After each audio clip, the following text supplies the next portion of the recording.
Hi, everybody. This is Ronelle Delmont, and I'm here with another book review. I hope you're all okay. And I guess we're going to meet like this for a long time to come, for the next year or so. Anyway, today's book is called Call It Sleep, and it's by Henry Roth. He wrote this book in 1934, and it's a classic. You've probably got it in your library, and it's one of my favorite books. It's about the Lower East Side. That's why it's one of my favorite books, because that's where I come from. Maybe some of you lived in a tenement like I did growing up. They were wonderful days. Of course, we were poor. We didn't have a lot of things, so the apartments were very small. We didn't have a lot of furniture and a lot of clothing, and we were a lot of kids, and my mother and father. And I grew up on East 3rd Street between Avenues B and C. The story in this book takes place on 9th Street and Avenue C. But it doesn't matter where it takes place, actually. You don't have to have lived there to appreciate this wonderful story. It was published in 1934, and that's why it didn't become famous, really famous, until the 1960s, when the paperback industry, as you can see, this is a paperback, the paperback industry uh, was really developed after World War II. And that's when books came into the homes of poor people like my family. We could afford now all kinds of books, 75 cents, a dollar was the most. Yeah. We didn't even pay a dollar for a paperback in those days. But that's what happened with Call It Sleep. It was a great novel in 1934, but in the Depression, it got forgotten. It became forgotten. So the author of this book, Henry Roth, was a communist, and something is going to happen to him. He's going to get a writer's block. When he finishes this book and it's published and everyone loves it, he can never write again. He's going to live to be practically 100 years old, and um, he will be rediscovered, and I'll explain that later, because he's going to turn out 3 more novels at the age of 87. It's an amazing story, but this book begins, Call It Sleep, begins with a man named Albert Scherl, Schearle, who is meeting his wife and son at Ellis Island around 1911. The boy is 2 years old. Actually, no, he's meeting them earlier, but it doesn't matter. It's right, it's the first decade of the 20th century, and he's meeting his wife, hasn't seen her in over 2 years, and the little boy he has never met. Now, at Ellis Island, the scene is very grim.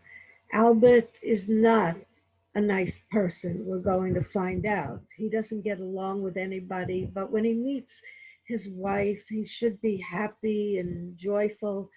Uh, his little boy, David, his wife's name is Genya.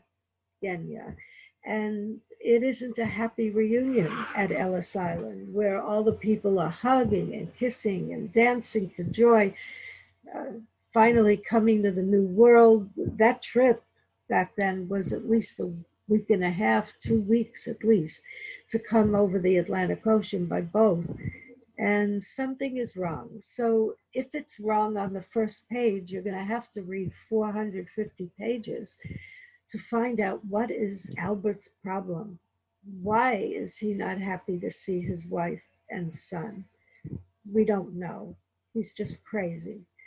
He fights with everybody at work. They live originally in Brownsville, Brooklyn, but they move to the Lower East Side because Albert finally figures out how to have a job where nobody hates him, where he cannot be fired, and that's to go into your own business. Well, that's what he does. Albert buys himself a horse and a buggy, a wagon, and he keeps the horse in a stable. I grew up in the 40s on the Lower East Side, and I remember stables. I remember buggies, horses. Yeah, there were lots of people with horses. I remember them in the street.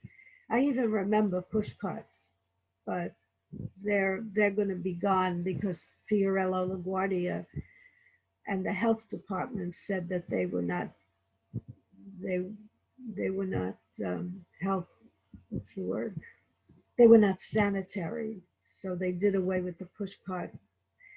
But anyway, they're going to live on the Lower East Side in a walk-up tenement with a little boy who grows up being terrified of going outside by himself.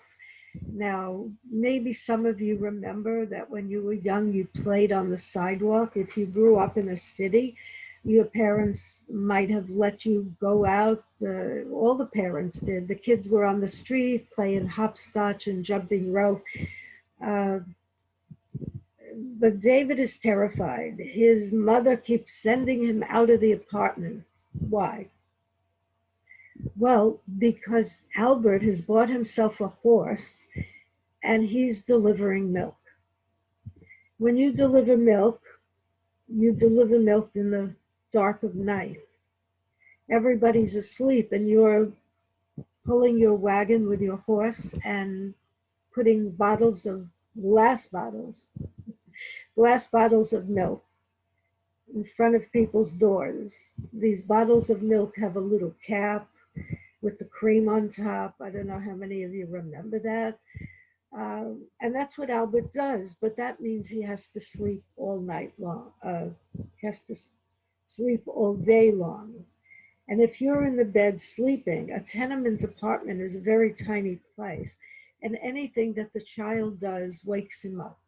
When Albert wakes up from his sleep in the middle of the day, he takes off his strap and he's hitting his child, and Genya has to throw herself in between Papa and her little boy. She is a wonderful mother, a gentle, wonderful angel, and loves her son. And we don't know why. We're not going to know why for a long time in this story.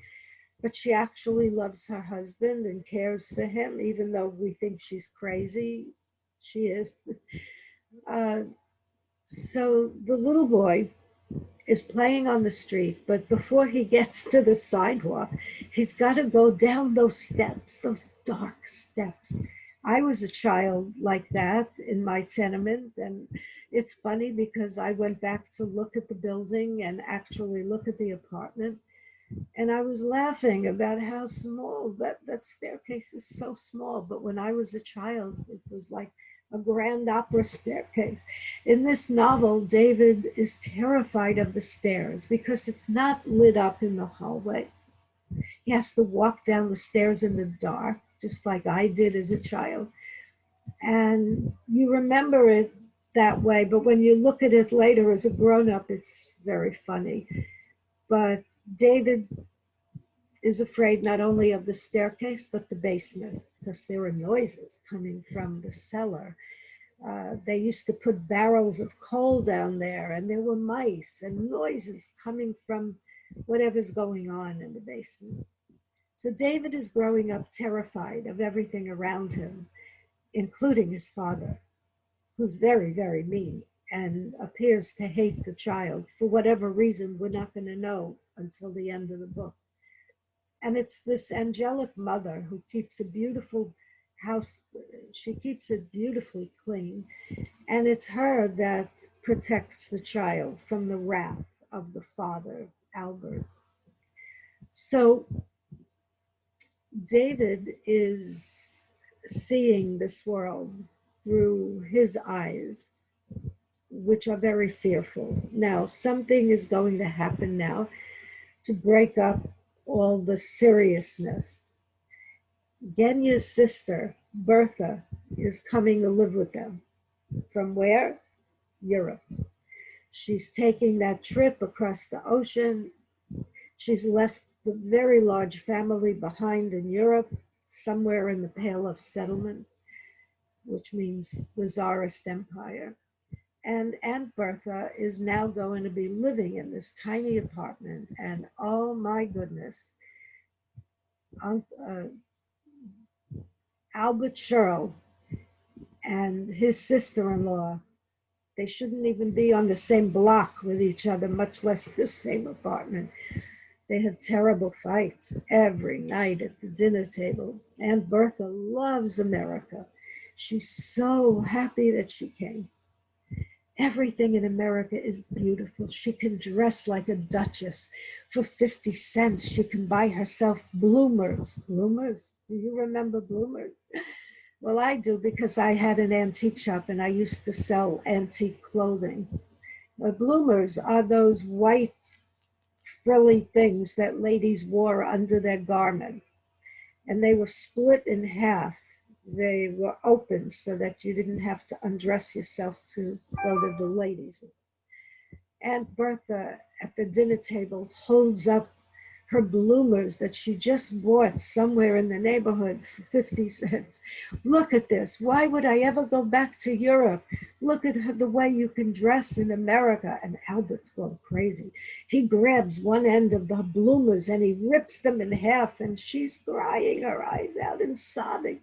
Genya, my beloved sister, why did you marry this imbecile? And she runs into the bedroom and she's crying, and this happens all the time. It's a madhouse when she and Albert are in the same room together. It's awful. So Genya is always pushing little David out on the sidewalk. And as I started to tell you, those days, this book is happening a generation or two before me. And I spent my life as a child on the sidewalk. It was safe back then in the 40s. It really was. You know why? Because a lot of people, well, they still didn't have telephones, a lot of people, but regardless of that, the entertainment was out the windowsill. People who had apartments in the front of the building, they just leaned out the window through the fire escapes. And they leaned out the window. And I remember being yelled at from women looking out, no, don't cross the street, Rachel, you can't cross this. Everybody was so nosy, minding each other's business. So the crime was low because the women were hanging out of the windows. Today, if you walk down the street anywhere in America, you can do anything you want because nobody's looking.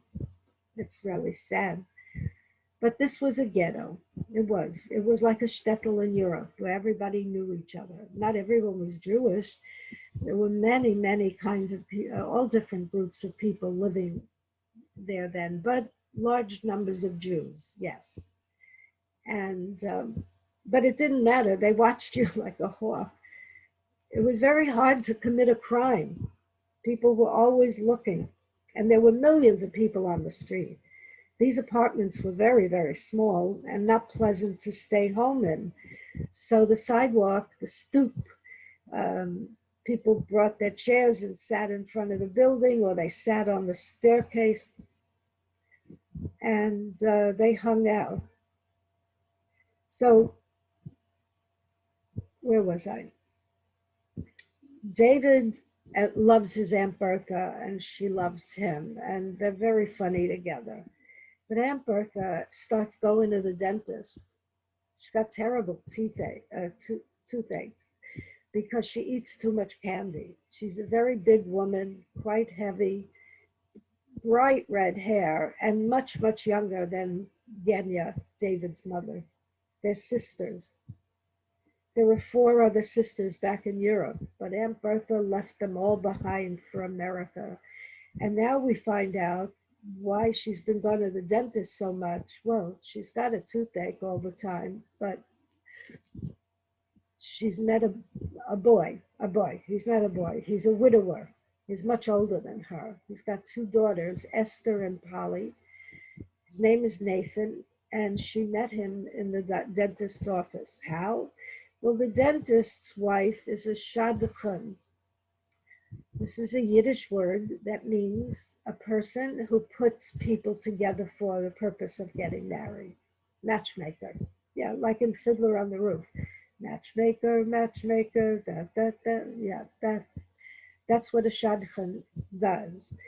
And the dentist's wife wants her to pay money for it, but she met Nathan sitting and waiting for the dentist, but they they were introduced by the dentist's wife, and so she's telling them at the dinner table, I got cockin. I got cockin. Now, that's a weird word, cockin. But if you speak Yiddish, it's not a nice word. Anybody who knows Yiddish and knows cockin is not a good word. So everybody at the dinner table is looking. Now, these people don't speak English. None of the characters in this book are are really speaking any English. They're all speaking Yiddish, and I will explain that. The book is written entirely in English. There aren't any Yiddish words whatsoever in the entire novel. But when Aunt Bertha says she got cockin from the dentist, she meant cocaine. She mispronounces everything in English, and people don't understand what she's talking about. But we realized she was given cocaine for her terrible toothaches. But she's met a young man named Nathan, and she's going to bring him home for dinner. And this is where I realize what's going on with this book. I'll explain. Nathan is sitting at the dinner table. There's Aunt Bertha and Genya, Papa, Albert, Cheryl, and little David. And Albert trying to be polite because he's really antisocial in every way. He's trying to be polite with Nathan. He's asking him, how is your business? Nathan was in the clothing business of some kind. How is your business? And Nathan says, my business is in the earth. Now, a normal person reading this book is going to be very confused about the language because all of these characters, we know they're poor, very, very poor. We know that they didn't have any education. Little David is going to go to public school and he's going to go to cheder, but Genya didn't go to school and neither did Albert. And they're speaking like Elizabethan English. Their dialogue in this book is as if they were in a Shakespearean play. And I'm wondering what is going on with this language. And when he asks Nathan, how is your business? And Nathan says, my business is in the earth. It suddenly made me realize, it dawned on me that they're not speaking English at all. They're speaking Yiddish. And the author has written this entire book in Yiddish, not for you and me, but translated it back into English for you and me. Because what Albert just asked Nathan was, wie geht the Geschäft? How is your business going? And Nathan says, my business, the Geschäft is in dread. And that means my business is dead. Because literally, if you translate in, if you, the literal translation is in the earth. And that's when it dawned on me, a light bulb went off over my head. I actually read this book twice. The first time I just went back and reread it as if I was reading Yiddish, but not Yiddish, translated Yiddish. So when, I'll give you another couple of examples. Genya says to her little darling child, David, don't break the china set. Don't break the porcelain. What is she talking about? This little boy wouldn't break anything. What is she talking about? Oh, yes. My mother used to say, Hakmanish kan Chineke. Don't break the Chinese porcelain teapot. Don't Hakmanish kan Chineke. So I don't know how many of you get that. In Yiddish, it's when you translate what the actual Yiddish means, it comes out sounding like Shakespeare or strange English. So let's see some other examples. The rabbi, when they send little David to Cheder, Cheder is not, they don't use that word in, maybe they do use the word in the book. I forgot which word, but he goes to what I went to, Talmud Torah, which is not your entire school day, but part of your school day. After school, you go there to learn. Now, girls didn't go in these days. Little David is going to be, by the age of 9, he's going to be going for his bar mitzvah, which is 13. And the rabbi, his name is Yiddel Pankauer, Reb Yiddel Pankauer. Yiddel means a little Jew. The names are funny and the language is hilarious. Yiddel Pankauer is a rabbi who is so mean to the kids, and the kids are mean to him. The boys are much older than David. David is 9, and all the boys are 11 and 12, and they're pulling his beard and doing pranks on this rabbi. About the rabbi's got a cat of 9 tails. He's got a whip, and he's quite cruel to these boys. He whips them, and but it's give and take between the kids in the class, the boys in the class, and the rabbi. And the rabbi is so angry. He tells them, you should have a black year. Well, a Shvatz Yur is the expression he's using, a black year. But when you translate these phrases and these sentences, they come out sounding like Elizabethan English. So that's the key to understanding this book. Kolitzli is actually, the author didn't write it in Yiddish. The author spoke Yiddish from the day he was born because he is the child in this story. He's writing about his own childhood in America, and he's got this little child who's terrified of life, and for good reason. His father has a belt, and at the drop of a hat, if David makes a peep that the father doesn't like, off comes the belt, and Mama's standing in the way of the belt and her baby. So things are going to get better because Aunt Bertha gets married to Nathan. Her dream comes true. She marries him. He's got Esther and Polly. I think they're 9 and 11. And her dream comes true when they go into the candy store business. And I grew up later in Brownsville, Brooklyn. There were candy stores everywhere on the street corners, and the people who ran the stores, sometimes it was a grocery, but they all lived back there behind the store. Usually they did. And that's, well, if they were poor, and Esther and Polly and Bertha and Nathan, they all live behind the store. So David is now going to Cheder.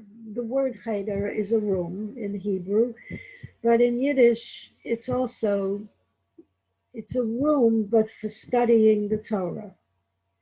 And the Cheder in Europe, or the Cheder in the Lower East Side where this is happening, it's the same thing. It's a big room, little room.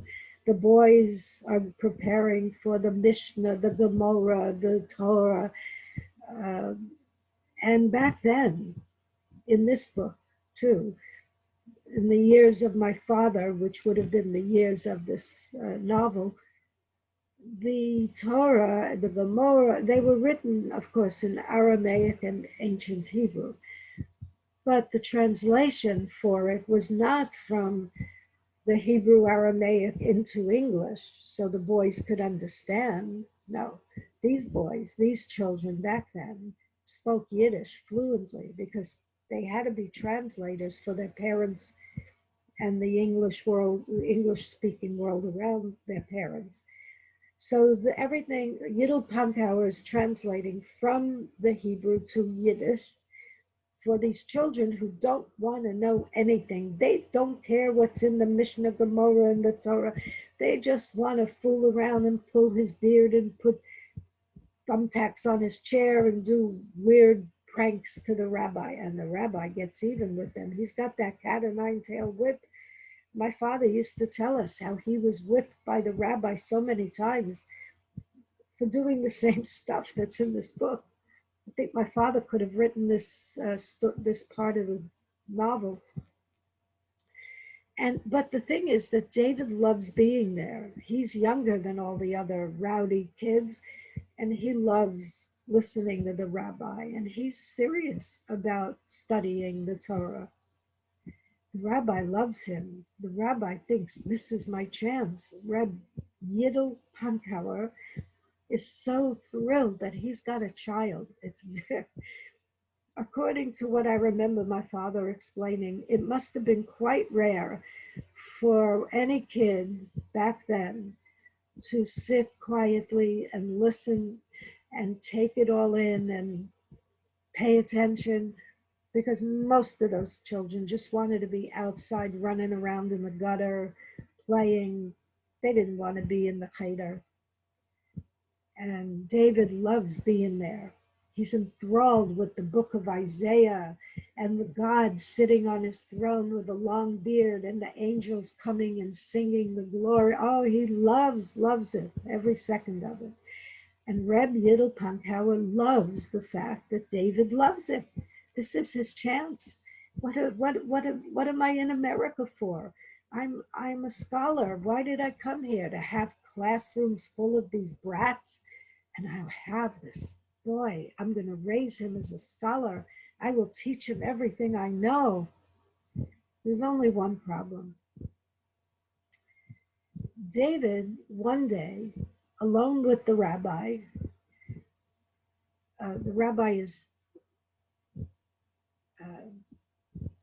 is showing David a lot of attention because he thinks this is his chance to have a student worthy of his own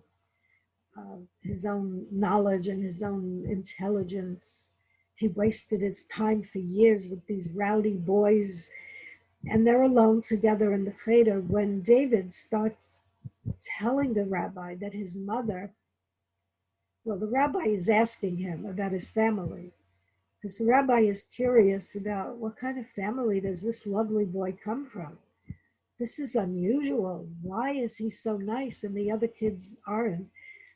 And when he pumps David for answers about his mother, his father, he gets stories that he cannot believe. Like David tells the rabbi, my mother was in love with an organist.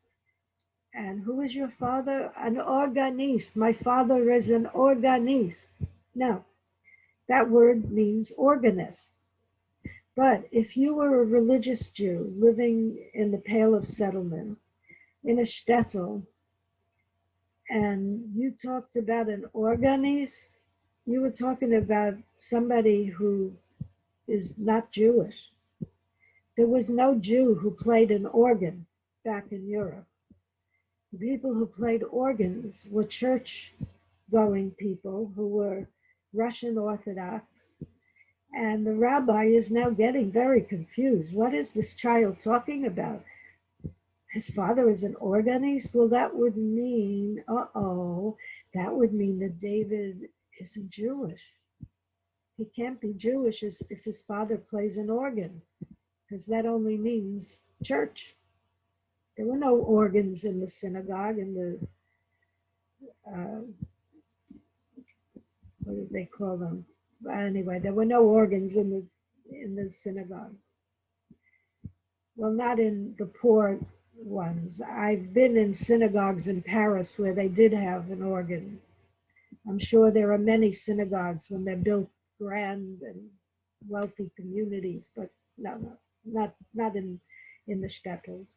So the rabbi is very confused because he doesn't want to go on teaching this child and taking him under his wing to educate him if the boy hasn't got a Jewish father? No, no, no, no, he can't do that. This child has to have two Jewish parents. So now we're confused some more. Where is David getting this? So now I'm going to tell you. One day, Aunt Bertha comes to visit Genya, her sister. Now, when I lived on the Lower East Side, and it's 2 or 3 generations after this story, I could visit every relative that I had in my entire family on both sides, my father's side and my mother's side. I could have walked to visit any grandparent, any cousin, any aunt, and any uncle, because they all lived within maybe a 9-block radius of the lower. They were all on the Lower East Side, and they all lived in walking distance. That's all going to change after the Second World War, but right now we're talking about a neighborhood before World War One. Anyway, Bertha comes by. She's sitting with her sister Genya in the kitchen, and David doesn't want to go play outside. No, it's not because he's afraid. It's because, like me, I wanted to hear what the grown-ups were saying. I didn't understand Yiddish. They all spoke Yiddish, Russian, German, Polish. I don't know what. Uh, Actually, I don't. I think it was Polish and German mixed in with a lot of course, they all spoke Yiddish. And David wants to sit there and listen to Aunt Bertha and his mother talk secretly, because they're talking very low. He knows this stuff they're talking about, they don't want him to hear. But he does hear, and he speaks Yiddish. So they begin to speak Polish. He doesn't know any Polish. So between the Polish and a few Yiddish words that are thrown in, David is going to hear a story that he really doesn't understand. I'm going to tell you the story, but he only hears certain words in Yiddish. And this is the story. That Genya, as a young girl of 17 or 18, was in love with an organ player in the local Russian Orthodox church. Her father was a rabbi. They were a very pious family. They had 6 daughters. And she hid her love and her affair with the organ player for a very long time, until one day when her mother discovers the love letters, all hell breaks loose in the house. And Genya ran away, telling her mother and father she was going to run off with the organ player and never see them again. This is a great tragedy. It should be an opera, because Shakespeare and opera and Puccini, they make grand stories. These are heart-wrenching stories. The girl is on her knees begging the lover on the steps of the church. She runs away from Mama and Papa, who are threatening her and going crazy. How could she do this to them?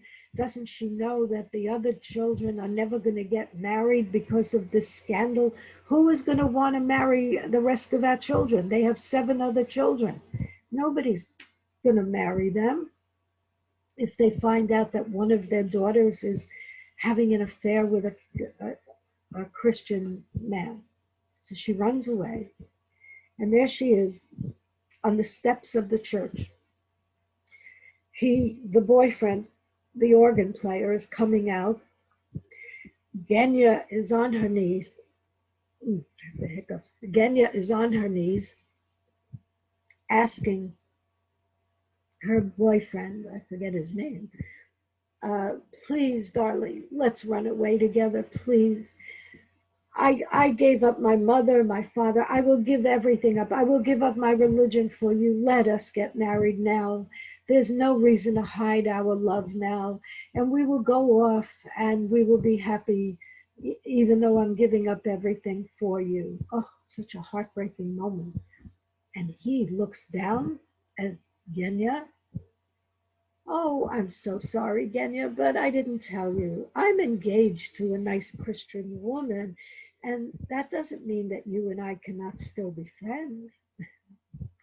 What does he mean by friends? Well, I think you could figure it out. Wink, wink.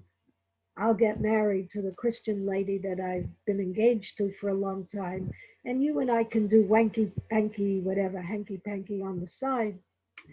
When Genya realizes he doesn't love her the way he's just using her for sexual uh, involvement of he's just using her, and he's going to marry a Christian woman. He doesn't even love her. So the next scene is even more heartbreaking. And remember, this is what Genya is telling Aunt Bertha. I should have mentioned. Aunt Bertha is begging her sister, why, Genya, why? Why have you married this idiot, this imbecile, this beast? Why do you marry? Why do you live with him? And this is what Genya is explaining to her sister Bertha in Polish with Yiddish words mixed in. David is sitting there listening to this story in a language he's not familiar with, but with a lot of Yiddish that he is familiar with. And he's picking up pieces of this story. Let me finish what happens. Genya now runs back to her mother and father on her knees, begging them to take her back.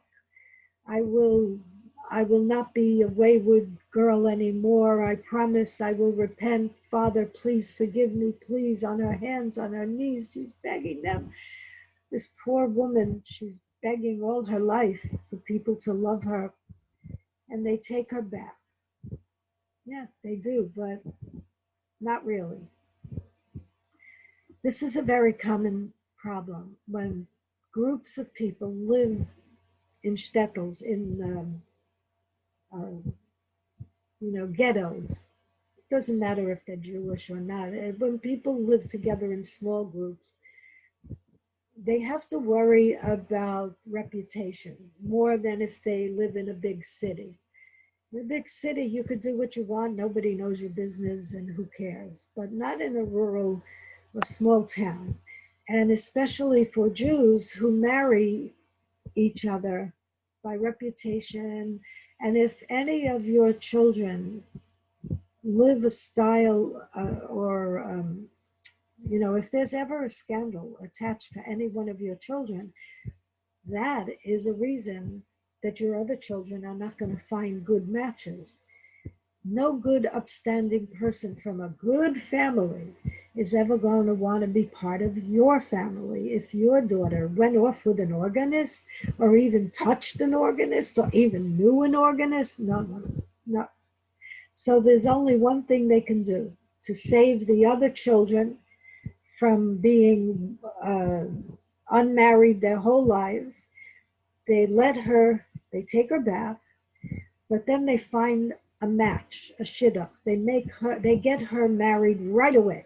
Right away. We get rid of this daughter who brought scandal and shame upon our family. You get her married immediately, and you send her off to America. Now, I know this sounds crazy because we all love America, but it was a garbage pail for Europeans and people all over the world. When there was scandal in the family, you got rid of that scandal by sending them off. They went somewhere, maybe not America all the time, but many of the immigrants that came to our country were running away from some offense, something as minor as being in love with a person who's not approved of by your family or your neighborhood or whatever. So lots of people who came here had committed sins of some varying nature, and Genya has committed a sin. If she remains in the shtetl, in the neighborhood, her sisters are not going to get good husbands. So they marry her off. And how are they going to do this? They find somebody who needs to get married right away. And what is Albert's problem? Well, he's much older than Genya. And the reason he needs to get married is the same reason she needs to get married. He's scandalized his family as well. He's got brothers who are never going to get a wife because of what he did to his father, fighting with his father, and the father dies after a big fight. Oh, no. Albert has a reputation for violence, and nobody wants to be near him. Well, that's how, this is why Genya is explaining to Bertha in the kitchen with little David listening. They're speaking Polish, 3/4 Polish and 1/4 Yiddish, and little David doesn't get the story straight. That is why he sat there with Reb Yiddel Punkauer in the Cheder, and when the rabbi asked him all these questions, David tells him, my father was an organist. He has no idea what he's talking about. Except that Reb Punkauer is very, very upset. He doesn't want to spend years training a boy who turns out not to be Jewish. Now, if the boy is in the Cheder, he's already Jewish. Why would parents put him in a Cheder if they were not practicing Jews? Of course they are. But there's the possibility that if the father is not Jewish, then he can't be Jewish, and he's not going to waste his time training this boy. You had to be 100% Jewish in the eyes of certain rabbis. So Reb Yiddel Punkauer is going to get to the bottom of this story. He's going to find out if David is actually completely 100% Jewish. So he's walking down the Lower East Side, walking through the streets, and he's going to find the tenement building and go up and confront the parents and ask them if they're Jewish. And that's where he's going. Well, David doesn't know the rabbi is going to do that. And David is involved in something nefarious at the moment. At the moment that the rabbi is going looking for the mother and father, David is looking for a rosary. There's a Polish boy. I remember when I was a child, the supers who cleaned these tenements that we lived in, they were very often Polish, Christian. And this boy, Leo, is about 13 or 14 years old, and that's the age when, like a lot of this book is about sex, a lot of it. There's a scene where David, when he's about 4 or 5 years old, is dragged into a closet by a bigger girl who wants to play doctor with him in the closet. That's a funny scene, but that's one of the reasons David is so scared, because he was dragged. This girl said, you want to play with me? And he says, yeah, and she drags him inside a closet and they're playing doctor. He didn't want to play doctor. He was 4 or 5 years old, but now he's 9 years old and he's beginning to understand. And this boy, Leo, who's much bigger and much older than him, Leo is enticing David with a rosary. They're outside playing on the street, and Leo is showing him God. Well, David knows God in the Torah, in the Cheder. He never saw God hanging on a chain. He never saw God dangling on a cross, on a big chain with beads. And David thinks this is beautiful. Who has a chain like this? He never saw, and he would like to have it. Leo wants to give it to him. Leo says, I'll give you God. You can have my God if you help me. Now, it turns out Leo knows about Esther and Polly. He knows that this little boy, David, is their cousin. And they live behind a candy store. And Leo wants to play doctor with either of them. He doesn't care which one. I think he had his eyes on Polly, the younger of the two. She's about 9. And Leo tells David, I'll give you this. I'll give you my God with the beads, the rosary. I'll give it to you if you lay chicky for me. And that's a sidewalk expression. Oh, I should have told you. the language of this book is either the Elizabethan Shakespearean English that is actually Yiddish, or that's all the Jews, when they speak inside the house, there's the words are coming out like Shakespearean, Elizabethan, very polite English that nobody would have spoken. But when they're out on the sidewalk, they're speaking like the Dead End Boys. Remember them? Toity-toit street type of English. The type of English people expect if you come from Brooklyn, like me. It's low class street English, and the author created this magnificent novel. It really is a great read. He created it in two dialects. One dialect is the fancy hoity-toity English that is the Yiddish that the people are speaking to one another inside their homes. And when they're on the street, they're speaking street language, gutter language, sidewalk language. And you have to get used to it. It's in dialect, two different dialects, one of the street and the other of the pretty, beautiful sounding royal language that they're all speaking to one another. So Leo, as they're out on the sidewalk, he's telling David, if you watch the door of the cellar, the basement under the candy store where Esther and Polly live, you watch the staircase, and I'm going to play doctor with Polly, and you stand there and you wait. And if somebody comes, you yell and tell me. So here's the scene. David is standing at the entrance to the basement where all the coal bins are. The coal is delivered down there, and he's got Polly in one of the little rooms, and they're playing doctor. It's not nice, but that's what kids did. They did all kinds of things. And David is the watch out. He's standing up at the top of the staircase, and here comes Esther, Polly's sister, and she sees David standing there. What are you doing? What are you doing, David? What's going on in that basement? What's going on? And she runs down the stairs and finds her sister, Polly, with that boy, Leo, who's not Jewish, who's a big boy, much, much older than her sister. And especially he's not Jewish, and all hell breaks loose. Oh my goodness. She drags her sister out of there, and she's going to tell her mother, and then she's going to tell Genya, David's mother, and David now knows he's in big, big, big trouble. He doesn't really know what for, but he knows he did something wrong. He's not sure what it was, but he's running home. Mama, mama, mama, mama, mama. He just wants to be in the arms of Genya because he knows his father's going to beat him up. Whatever it is, his father's going to beat him up.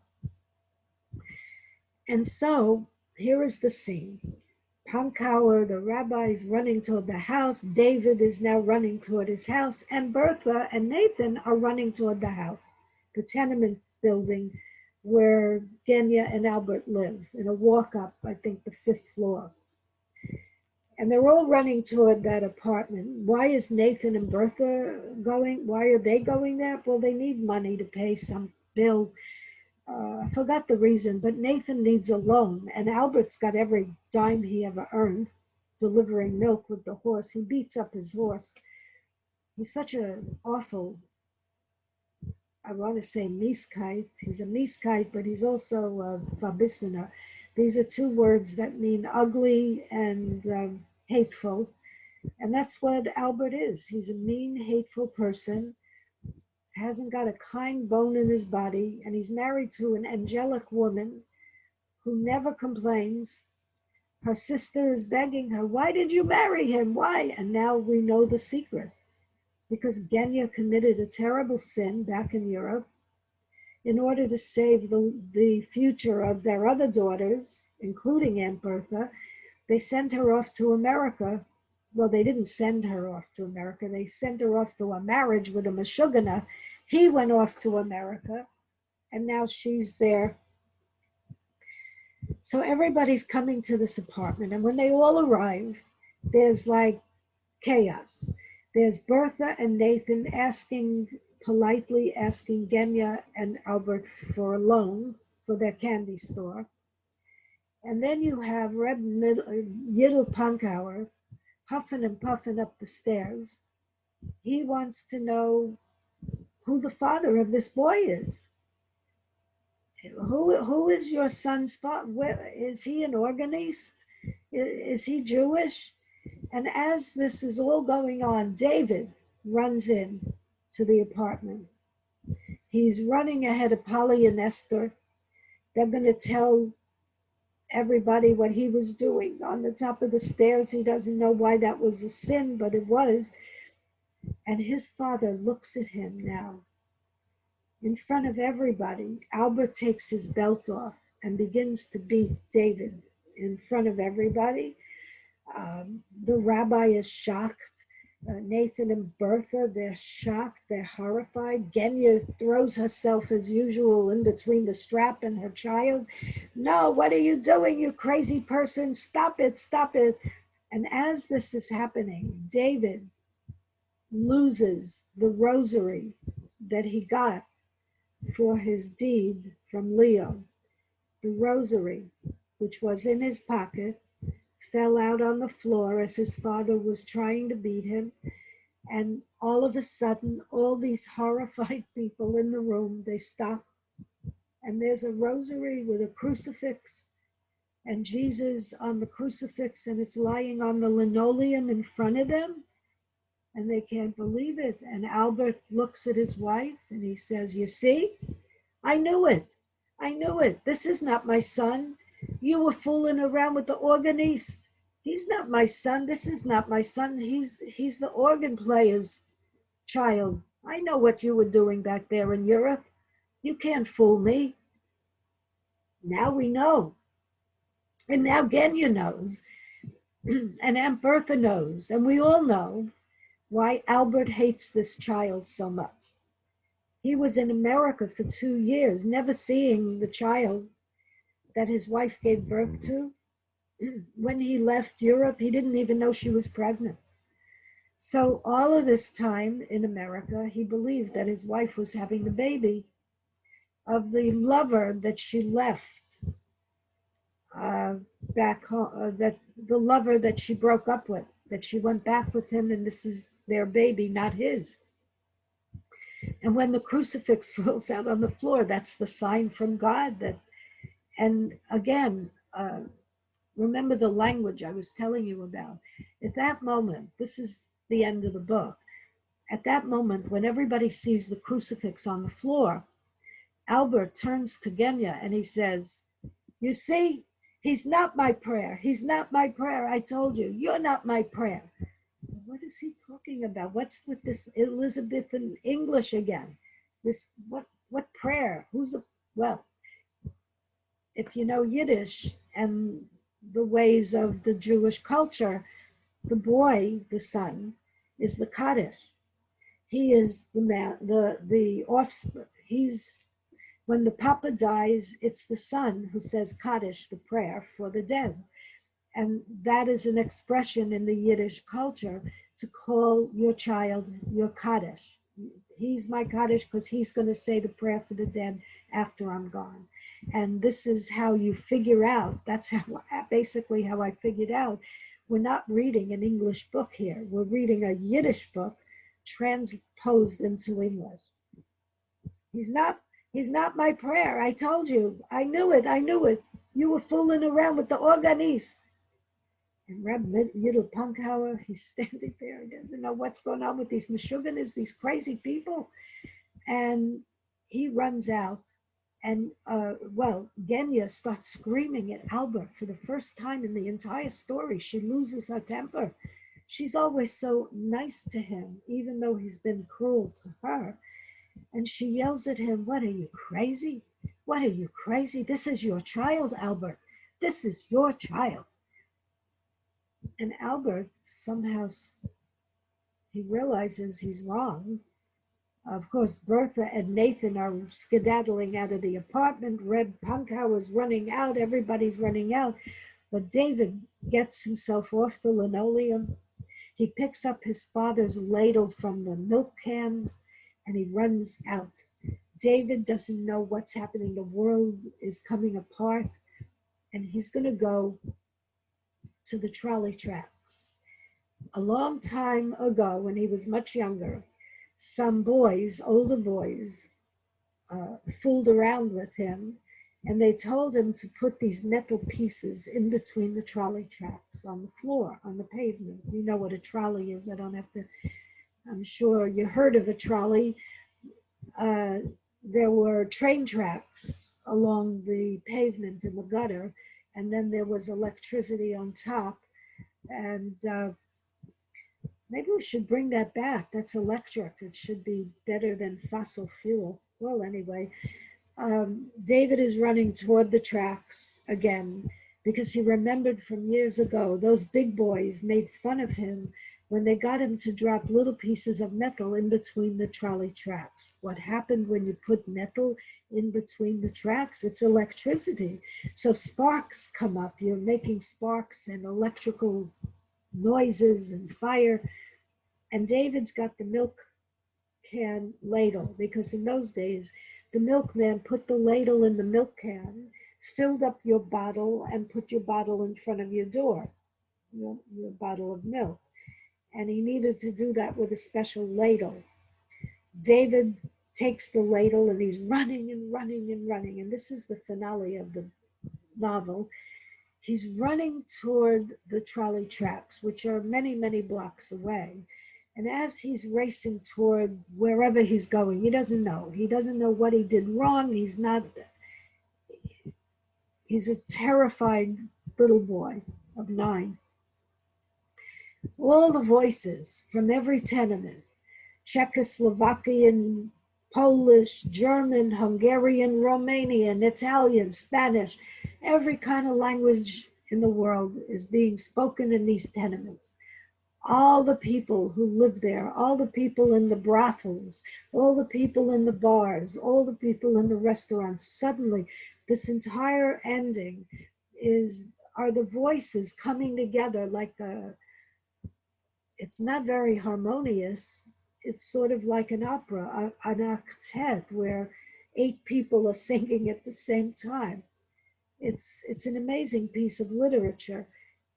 And they're all talking inside. They're arguing, they're making love, they're fighting, they're drinking, they're eating, they're doing all that things as he runs toward the trolley tracks. And he takes that ladle and he sticks the handle of it right in between the crack of the trolley car rail. They're going to be sparks. Ay, ay, ay, what kind of sparks? An explosion of sparks, because that is a giant piece of metal. He jammed it in, and now God, he's looking for God. This is the theme of this novel is God, religion, sex, good and evil, like the Bible. All books, all great novels are about these themes. The struggle between good and evil.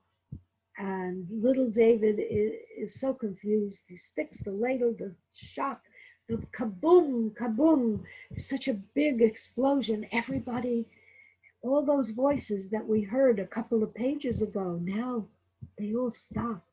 What was that? Did you hear that? Did you hear that? Now the people in the brothels, the people in the bars, the people in wherever they were, they're rushing out. They're going to see what exploded, what happened.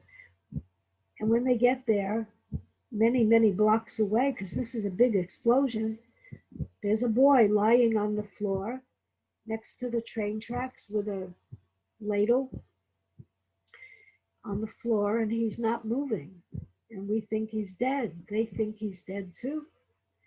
And the police show up. Of course, the police are pulling a wagon with a horse.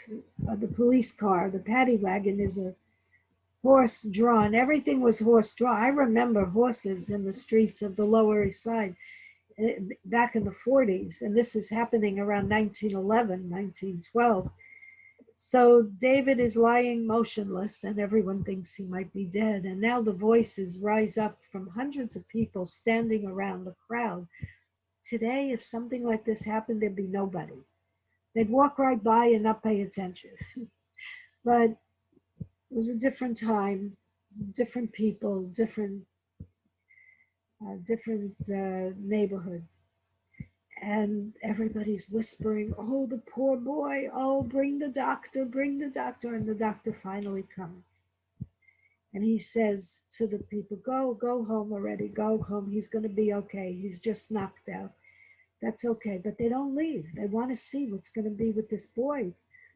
And so the doctor picks him up, puts him on a stretcher. They put him in an ambulance. Again, the ambulance is drawn by horses. And they all march in a parade. They're taking the doctor and the police to the house where they know this little boy must live, because everybody knew everybody's business. They might not have known his name was David Shaw, but they knew where he lived. It's that kind of a shtetl. And so the big parade to the house. And when the doctor and the police bring the boy in their arms up the stairs, Genya and Albert are standing in front of the door of their tenement, and they receive their little boy, and the doctor says he's going to be okay. His leg is burned. I will give you a prescription for salve to put on the wound, on the burn, and he'll be fine. And so the Irish cop goes away, the doctor goes away, the crowd disperses, and Genya's standing there. Her son is now in the bed, and she's standing there with the prescription in her hand. The doctor just gave it to her. Her mean, miserable husband, Albert, this is the last paragraph, the last page of the book. He looks at his wife with love in his eyes, with gentleness in his soul, and he says to her, "Oh, darling, please give me the prescription. I will go to the drugstore, the pharmacist. I will go to the pharmacist and get the salve for our son." It's the last paragraph of the book. The father has been redeemed by the son's behavior, putting that ladle through the crack, making the explosion, practically dying in the process. The father and mother were worried sick. Where is our child? What happened to him? And in the last paragraph, the father becomes a loving husband. He goes down to the drugstore, and while he's gone, the mother is feeding teaspoonfuls of chicken soup to her son in the bed. And David looks at Mama, and he says to himself, "I might as well call it sleep." And he falls off into sleep. And it's the end of the book. But when he wakes up, he doesn't wake up in this book. This is the end of the novel. You can go all over the world to universities, colleges, everywhere where they have a class in American literature, and Call It Sleep is one of the major novels of American literature. Even though it's about Jewish people, immigrants on the Lower East Side, it's considered one of the greatest novels ever written about immigration. The Jewish immigrant experience. This is the greatest classic novel ever written. There are many others. There are good novels, but this is the best and the most famous that you never heard. I'm sure you never heard of this book. So at the end of this book, that's it, right? No more story. No. The author had a writer's block.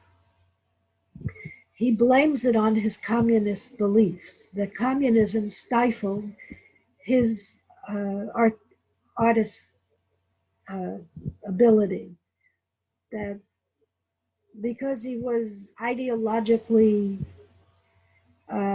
stifled by communism, many artists were. They were, in their minds, they couldn't draw pretty pictures. They had to draw, or they had to write angry books of protest and Well, the thing is, Henry Roth could never write another novel, never.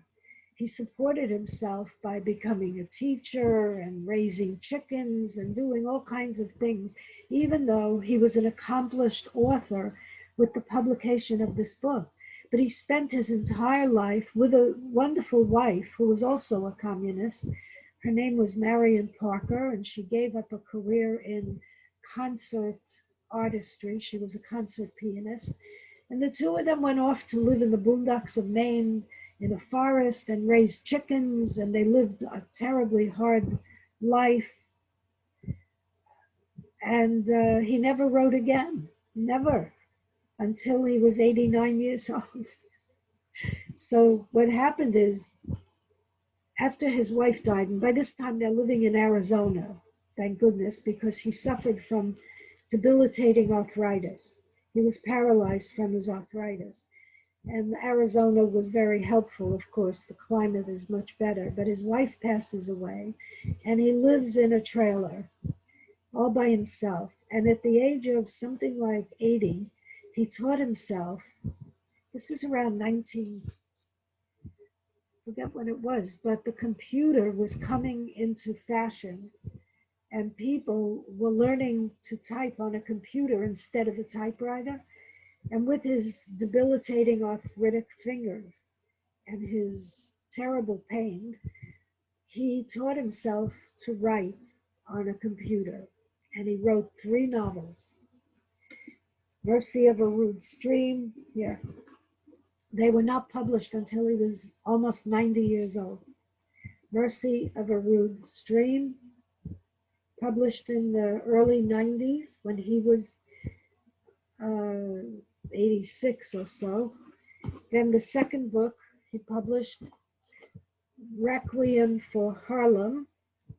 Requiem for Harlem. I'll explain in a minute. And then Diving Rock on the Hudson. Diving Rock on the Hudson. Those are the 3 novels that this author, and here is his picture. Let's see if I can show it. There he is, Henry Roth in his 80s, living in a trailer. This is him as a young boy at DeWitt Clinton High School. I think that was in the Bronx, DeWitt Clinton High School. Because these novels, the later ones that he wrote when he was an octogenarian, these novels are not from the Lower East Side neighborhood anymore. None of them are. Only that first one, Call It Sleep. These other novels take place in Harlem at a time when Harlem was a white neighborhood, mostly Italian and Jewish. That's where his family moved. And all of the other books are from the Upper West Side. But they all of them are, if you ever want to feel nostalgic for the good old days, and believe me, there were no good old days. I know, because I went back to that tenement apartment with my mother and my sister, and it wasn't easy. It really was not easy to see the poverty that we once lived with. It was very depressing, and I had a hard time for about 6 months trying to forget the sight of that apartment. I remembered it perfectly. Even the linoleum was the same, and all. Oh, it wasn't pleasant. It should have been, but it wasn't for me. So, um, but these books bring back an age, a time when the world was much simpler. Life on the street was much easier and not as scary. The world has moved on, and we feel like we've gone to another planet, even though we may have stayed in one place. It just feels so different nowadays. So I don't know what else to say, except the language of this book is marvelous. The way the author has divided it, the street language of English. That's what people are speaking on the street. They're speaking American English of the lower depths, the slum language, like Toity-Toit Street language. And when they're speaking their mother tongue, which is Yiddish, a beautiful language to the people speaking it. They sound like they're speaking in a castle to the royalty. So I don't know what else. If I missed something, you could email me at rdelmont@comcast.net. You know me, I'm Ronelle Delmont. I'm in the middle of writing my own book about Charles Lindbergh from another era as well, the 1920s and 30s. And maybe the next time I see you, I'll tell you more about how my book is coming along. Maybe I'll tell you the story of my book. I think I did. I did a story about Lindbergh. Maybe you saw it. Anyway, be well, everybody. Thank you so much. Take care of yourself, and I'll be back with another book soon. Thank you. Bye bye.